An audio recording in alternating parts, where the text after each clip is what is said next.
우리 시대의 모습 특징 중에 하나가 무엇이냐면 좀 가벼움이 우리 시대의 특징이 아닐까 생각이 듭니다. 여러분, 요즘 우리가 시대적인 상황이나 여러 가지를 깊이 관찰 안 하더라도 알 수 있는 건 좀 우리 시대가 좀 가볍다. 놀거리도 가볍고 사람들의 생각도 가볍고 책을 보는 것보다는 영상 같은 거, 너튜브라는 그런 것들을 영상 매체를 통해서 그냥 보는 것으로, TV를 시청해서 보는 것으로 만족하고, 그러다 보니까요, 이 세상의 문화가 주는 그러한 내용을 그대로 답습하면서 많은 사람들이 사는 것 같아요. 유행을 따라서, 사람이 이거 좋다니까 이렇게 따라서. 근데 이 세상이 추구하는 건 뭐죠? 본질적인 것, 오랫동안 무엇을 해서 하는 그런 것을 세상이 추구하지 않습니다. 좀 빨리 할 수 있는 것, 가시적인 효과가 확실하게 드러나는 것. 그러다 보면 자연스럽게 내면과 외면 중에 어디에 더 치중하게 될까요? 자연스럽게 외적인 것에 더 치중할 수밖에 없는 것이, 저는 이 세상 문화가 지금 우리 시대가 추구하는 방식이 아닐까 생각이 듭니다. 물론 우리 옛 속담에도 기왕이면 다홍치마다, 보기 좋은 떡이 맛도 좋지라는 말도 분명히 있습니다. 그런데요, 보기 좋은 떡이 맛도 좋다라는 것은 이미 그 떡은 내용이 꽉 차 있기 때문에 그 겉으로 드러난 것이 아름다운 것 아니겠어요? 이 내면에서부터 바깥으로 흘러나온 아름다움을 이야기하는 것이지, 겉만 번지르르하게 해놓은 그런 것이 전부라고 그 속담이 이야기하는 것은 아닌 것 같아요. 우리 시대의 겉과 속, 우리 시대의 외모지상주의, 외적인 것을, 사람들에게 보이는 시선을 중요하게 여기는 그 시대에, 그 시대 정신 속에 오늘은 예수님이 안팎 논쟁을 통하여 우리에게 무엇인가 이 아침에 화두를 던지신다 생각이 듭니다. 오늘 성경 말씀을 좀 보면 이것은 어제 본문과 이어지고 있죠. 여러분, 고르반이 무슨 뜻이죠? 고르반은 하나님께 드림이 되었다는 겁니다. 드림. 지금 유대인들 안에 이 손 씻는 거로 논쟁이 시작됐잖아요. 왜 손도 안 씻고 먹냐? 정결법에 대한 위반이다. 사실은 손 씻고 이거 하는 것은 제사장들에게 국한되어 있는 것이었는데 이것을요 크게 확대시켰습니다. 율법이라는 것을 하나님께서 명확하게 주셨는데 그 율법을 지키게 하려고 이 율법이, 사실 율법이 613가지거든요. 613가지인데 이것을 지키게 하려고 미시나라는 것들을 통해서 너무나도 많은 제약 조건들을 만들어 놨어요. 왜? 그러니까 쉽게 말하면 그겁니다. 이 작은 거 하나 지키려고 울타리를 이렇게 쳐는 거죠. 왜냐하면 울타리 안 넘어가면 그 안에 있는 것을 지킬 수 있다라고 생각을 한 것이죠. 그러다 보니까 어떻게 되었습니까? 겉만 번지르한 그러한 신앙생활, 외식적인 그러한 신앙생활이 될 수밖에 없다는 거죠. 외식, 가면 쓰는 겁니다. 가면 쓰고 사는 거예요. 왜? 겉만 채우면 되지 않느냐라는 생각을 사람들이 하고 있었던 것입니다. 예수님께서는 그래서 무리들에게 너희는 다 내 말을 듣고 깨달으라. 오늘 본문에 깨달으라는 말씀이 2번 등장을 하는데요, 이 깨닫는 것이 그래서 참 중요한 것 같아요. 내가 무엇인가를 행하고 있다. 그것보다도 더 중요한 것은 무엇이냐? 내가 깨닫고 있는가? 깨달음 안에는 겸손함이 있고요, 깨달음 안에는요 진보가 있고요, 깨달음 안에는요 본질에 대한 추구가 있다는 것이죠.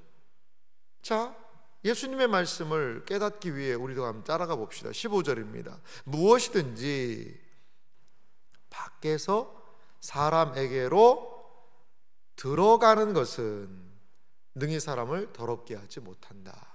자, 밖에서 안으로 들어간 것이 사람을 더럽게 하지 못한다. 지금 유대인은 뭘 얘기하죠? 너희가 손을 씻고 음식을 먹어야 정결법에 유대인들이 제시해 놓은 전통으로 만들어 놓은 이 정결법을 지키지 않고 준수하는 것이다. 손을 안 씻고 먹었으니까 정결법에 대한 위배다, 부정하다 라고 이들은 얘기하는 거죠. 그런데 예수님은 야, 그 손 안 씻고 먹는다고 그래서 그게 뭐 더러워진 거냐? 라는 이야기를 지금 하고 계십니다. 물론 손 씻는 일 중요합니다, 여러분. 코로나 때 우리 얼마나 손 씻었습니까? 이 손이 지문이 닳도록 정말 씻어가지고 하도 손을 씻으니까 이 손은 좀 덜 씻고 막 해야 이 눈병도 좀 걸리고 그렇게 해가지고 안과도 가는데 하도 손을 씻고 마스크 쓰고 다니니까 이 여름에 이 봄철에 있는 이 안 질환들이 안 생겨가지고 안과 의사들이 할 일이 없었다는 그런 얘기도 있긴 합니다. 이 손 씻는 게 그만큼 중요합니다. 위생적으로 그렇고요. 예수님은 지금 그런 위생적인 것을 이야기하는 것이 아니라 더 본질적인 것을 말씀하고 계세요. 16절도 이어서 말합니다. 사람 안에서 나오는 것이 사람을 더럽게 하느니라. 사람에게서 나오는 게 뭘까요? 음식을 먹고 바깥으로 배설하는 것, 우리는 그것을 아유 더러워 라고 이야기하는데 그 말인가? 이 제자들이 이해가 안 되는 것이죠. 제자들이 그래서 17절의 비유를 묻고 예수님이 18절에 이렇게 약간 책망을 하시면서 말씀하세요. 18절입니다. 예수께서 이르시되 너희도 이렇게 깨달음이 없느냐? 무엇이든지 밖에서 들어가는 것이 능히 사람을 더럽게 하지 못함을 알지 못하느냐? 다시 반복하시죠. 19절 이어서 말합니다. 이는 마음으로 들어가지 아니하고 무엇이요? 음식이. 밖에서 안으로 들어가는 음식은 어디로 들어가죠? 그 마음으로 들어가는 것이 아니라 배로 들어가죠. 배로 들어가 뒤로 나감이라. 이러므로 모든 음식물은 깨끗하다 하시니라. 이게 무슨 말씀입니까? 음식이 사람을 더럽게 할 수는 없다는 겁니다. 손 씻지 않은 것으로 음식을 먹었다고 해서 마음에 그것이 들어가서 사람을 더럽게 할 수 없고, 그것은 어디로요? 뱃속에 들어가서 위에서 소화돼서 바깥으로 배설하는 것, 그것은 사람을 더럽히는 문제는 아니라는 거죠. 여기서 예수님은 율법의 너무 중요한 본질과 원리를 깨달으라라고 이야기를 하고 있습니다. 그것은 무엇입니까? 율법을 본래 정해준 것은 뭐 음식 먹고 뭐 이 정도가 아니라는 거죠. 자, 정결법, 그러니까 유대인들이 지켰던 이 율법의 가장 중요한 게 무엇입니까? 성, 거룩한 것과 속, 이 거룩하지 않은 것의 성속을 딱 구별해 놓는 겁니다. 구별해 놓는 거예요. 그래서 가장 거룩한 곳이 어딜까요? 지성소입니다. 지성소. 거기에는 하나님이 계신 곳, 법궤가 있잖아요. 지성소예요. 그 다음 거룩한 곳은 어디입니까? 성소죠. 그래서 성막이 거룩합니다. 그 다음 거룩한 곳이 어디죠? 성전, 성막 뜰입니다. 뜰. 거기가 거룩한 거죠. 제단이 거룩합니다. 다 거룩하게 해놨어요. 그럼 진영은 어떨까요? 진영은 거기는요, 어떻게 거룩의 수치를 따지면 0입니다. 0. 그럼 부정한 것은 어디죠? 진, 밖은 부정한 곳이에요. 이러한 이스라엘 백성들이 살았던 그 안에도 더 부정한 곳, 더 거룩한 곳, 그리고 정결한 곳, 더 정결한 곳, 이런 것들에 분명히 좀 구분점들이 있었던 것을 볼 수가 있습니다. 이 구약의 방식입니다. 그런데 여러분, 왜 그것을 행했냐 이거죠. 왜 그것을 지켜야 하냐 이거죠. 그것은 그 거룩을 지켜가면서, 정결법을 지켜가면서 무엇을 하라는 거죠? 네 자신을 좀 살펴보라는 겁니다. 네 자신 안에 무엇이 있는가를 좀 살펴보라는 거예요. 그래서 내면적인 그런 정결을 추구하는 것을 외면적인 행동을 통해 드러내라고 사실 하나님이 구약의 율법을 주신 거거든요. 제사를 지내면서 네 속을 좀 살펴보라는 거죠. 재물이 죽으면서 내가 무슨 죄를 저질렀는지를 생각하면서 회개하고 양 재물이 죽어야 된다는 거거든요. 그런데 지금 이 유대인들이 하는 행동은 무엇입니까? 늘 겉에만 머물러 있는 거죠. 율법이 말하는 거 나 이거 지켰어. 내가 재물을 가지고 제사 드렸어. 이렇게 이야기를 하는 거예요. 그러면 뭘 한 거죠? 겉으로 드러내 보이는 것을 완벽하게 지킨 거죠. 이렇게 내가 무엇인가를 지켰다. 이것은요, 이게 하나님 은혜가 아닙니다. 무엇이 될까요? 내 의가 되는 겁니다. 내가. 하나님, 내가요, 하나님이 말씀하신 거 다 지켰어요. 내가 이것도 지켰고요. 내가 11조도 했고요. 내가 제물도 드렸고요. 내가 헌물도 드렸고요. 내가 신앙적으로 정해놓고 외형적으로 하라는 거 다 했습니다. 라고 예수님 당시의 종교 지도자들은 이야기하고 있는 거고, 예수님 당시의 종교 지도자들은 그 시선을 가지고 예수님의 제자들을 보고 있는 거고, 이제 자신의 완벽한 의, 그것이 종교적인 의가 되어서 그들은 그 시대를 살아가고 있는 것이죠. 그들을 향해 예수님이 물어보십니다. 21절 말씀부터 보실래요? 속에서, 그 사람의 마음에서 나오는 것은 악한 생각, 곧 음란, 도둑질, 살인. 자, 이 말씀 보십시오. 사람의 마음에서, 사람을 진짜로 더럽히는 것은 어디에 있다고 그랬어요? 밖에서 안으로 들어가는 것이 아니라라고 예수님 얘기하시잖아요. 오히려 안에서 나오는 것, 그 실체를 악한 생각, 음란, 도둑질, 살인. 그 다음에 이어서 22절을 말씀하십니다. 간음, 탐욕, 악독, 속임, 음탕, 질투, 비방, 교만, 우매함. 이것이 어디서 나온다는 거죠? 이 마음에서부터 나온다라는 것이죠. 율법의 외적인 것들을 다 지켰어요. 그래서 교만함이 올라오는 거죠. 내가 다 지켰다. 금식도 하고 내가 못한 게 뭐가 있냐? 다 지켰다라고 얘기하는데 예수님이 그 사람한테 물어보시는 거죠. 그렇게 다 지켰으면 네 속에 있는 악한 생각은 뭐냐 이거죠. 네 안에 있는 음란한 생각은 뭐냐 이거죠.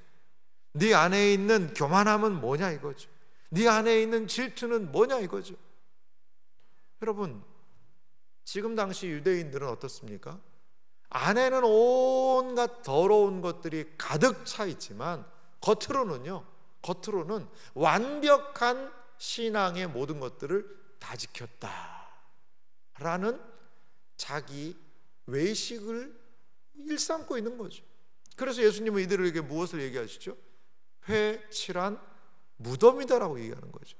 그 안에는 온갖 썩은 것들이 가득 차 있어요. 시체의 썩은 냄새가 납니다. 그런데 그 앞에다가 회를 칠해놨어요. 왜 회를 칠해놨냐면 이 무덤이고 시체가 있는 곳이기 때문에 여기에는 접촉하지 마라. 접촉하면 너가 그걸 만지는 사람이 부정해진다.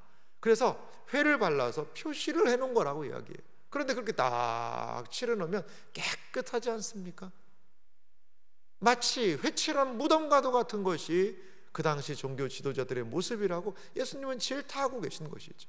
그들은 여전히 정결법, 전통, 율법을 지킨다라는 것을 가지고 자기 자신을 무장하고 있는 겁니다.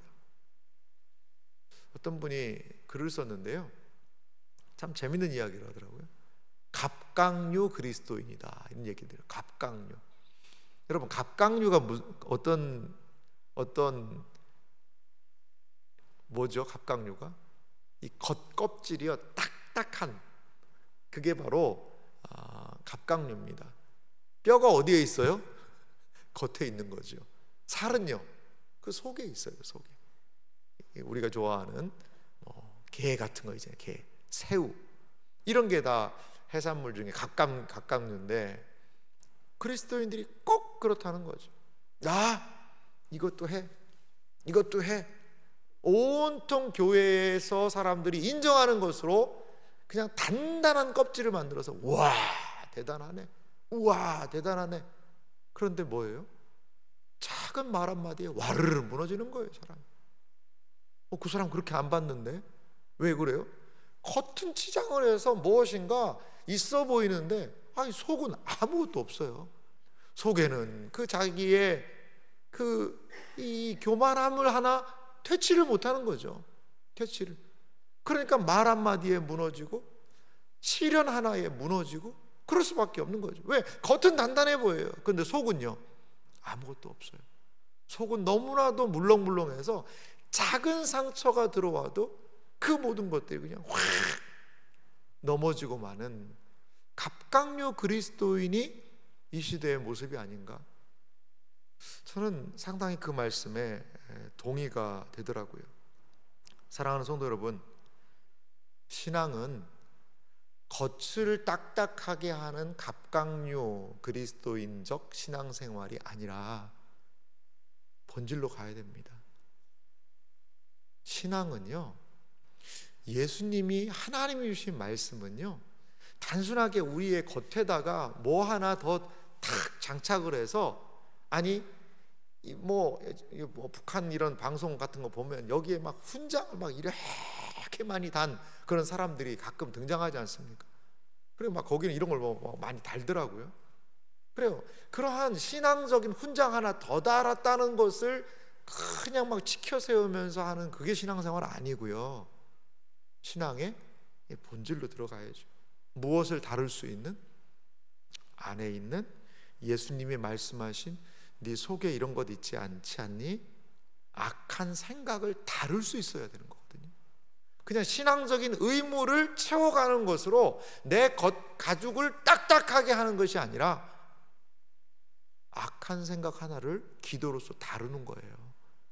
교만한 생각이 올라올 때 그것을 억누르고 회개하고 참회하며 그것을 다룰 수 있는 능력을 갖는 거죠. 사랑하는 성도 여러분, 본질로 가야 합니다. 그래야 거기에 신앙의 기쁨이 있는 거예요. 외형만 계속해서 쌓아나가는 외식적인 신앙생활은 우리의 신앙의 삶을 하나님이 주시는 기쁨, 은혜, 감격, 감사에서 멀어지게 하는 거죠. 우리의 속사람은 어떻습니까? 이 속사람이 하나님의 말씀이 우리의 속으로 스며들어가서 우리 속 안에 있는 교만, 음란, 도둑질, 살인, 간음, 탐욕, 악독, 속임, 음탕, 질투, 비방, 교만, 우매함들을 사라지게 하고 그것들을 억누르며 하나님이 기뻐하시는 삶이 안에서부터 바깥으로 표출될 수 있는가? 우리는 그것이 신앙의 본질을 붙잡는 저는 신앙생활의 모습이 아닐까 생각 들어요. 흔히 그런 이야기를 합니다. doing이라는 말이 있어요. doing이라는 건 뭐 어떤 일이라는 거죠. 일을 행하는 거죠. 행동이죠, 행동. doing, 어떤 일을 막 하는 것만을 늘 생각하지 말고 being이라는 말이 있습니다. being, 그러니까 존재라는 뜻입니다. 뭔가 되다라는 뜻이거든요. being. 그러니까 그 존재가 되도록 노력해야 된다는 거예요. 이것도 하고 저것도 하고 저것도 하고 이것도 해. 늘 바빠요. 그런데 자기의 존재는 아무것도 아니면 그거는 뭐죠? 외형적인 모양만 갖춘 삶이 될 수 있다는 겁니다. 우리는 늘 그래서 본질을 물어봐야 되는 것 같아요. 너 요즘 왜 바쁘니? 뭐가 그렇게 바쁘니? 그렇게 바빠서 뭐 하니? 과연 하나님과의 교제가 있니? 100일 성경 읽는 거 중요한데 100일 성경 읽기를 통해서 과연 뭘 하려고 그러는 거니? 나도 다른 사람이 다 아멘 올리니까 너도 그냥 아멘 올리는 것으로만 만족하는 것은 아니니? 하나님 말씀이 과연 네 속사람을 강건하게 하고 있니? 그러면서 우리는 물어야 되는 거죠. 물어야 되는 거죠. 만족이 아니라 하나님 앞에서 우리의 속사람을 다룰 수 있는 능력을 갖추는 신자의 삶을 오늘 예수님은 우리에게 말씀하고 계십니다.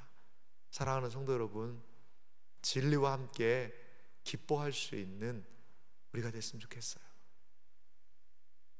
겉만 딱딱하게 하는, 겉으로 드러낸 것에만 신경 쓰는 신앙생활은요, 속은 기쁨이 없을 수 있어요. 왜? 이것 좀 안 알아주면 서운하고, 이것 좀 알아주면 그것이 만족하고 좋고, 그게 그 기쁨 말고 주님과 함께 누릴 수 있는, 주님, 제가요 오늘 화나는 거 그래도 기도하면서 하나 참았어요. 정말 제가 이 악한 생각이 막 올라왔었는데요, 그거 주님, 거기서 사람하고 얘기하면 그 악한 말 할 것 같아가지고 제가 그 자리 피하고 화장실 들어가서 주님 기도하면서 인내했습니다. 주님 감사합니다, 도와주셔서. 사실 이게 본질에 더 부합한 우리의 신앙의 삶은 아닐까요? 사랑하는 성도 여러분, 속사람이 중요합니다. 우리의 속사람은 안녕하십니까? 주의 말씀, 진리의 역사가 우리의 속으로 스며들어가서 그 안에서 주님과 누리는 기쁨의 은혜의 역사가 경험되는 생애와 삶이 되시기를 주님의 이름으로 축원합니다.